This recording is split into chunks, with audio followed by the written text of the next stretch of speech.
Bill and I have been married for 23 years. I was working at Cal State Northridge, which is our local university, when I had all three of our kids. I've been freelance writer for 12 years at that point.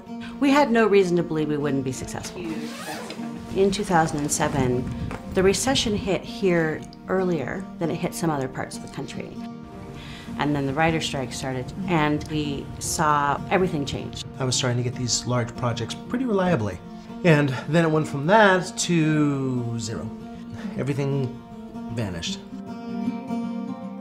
And so first you go through savings and retirement accounts and seeing who can help you and your family. And during that time period, it was very stressful.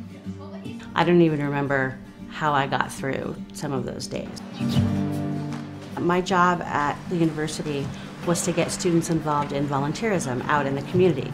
So I knew about all these food banks in the area from the other side.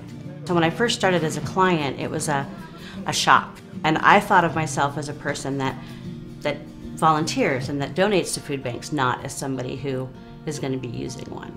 We were at Whole Foods, now we're at the food bank. Well, thank you. And we need to figure out how to feed our kids. Without a food bank, we would have a hard time, so I'm thankful for food banks.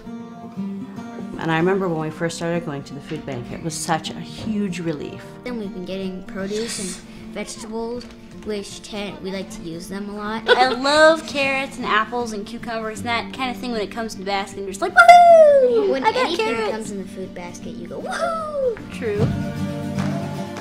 We're in recovery now. Bill is back to work, but it isn't at the same rate as he was being paid before. We're able to pay our bills mostly on time.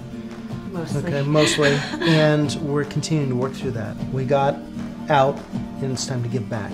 I would say to the people for the food pantry that if I could, I would get them a present because they're so awesome, and have a happy life to them.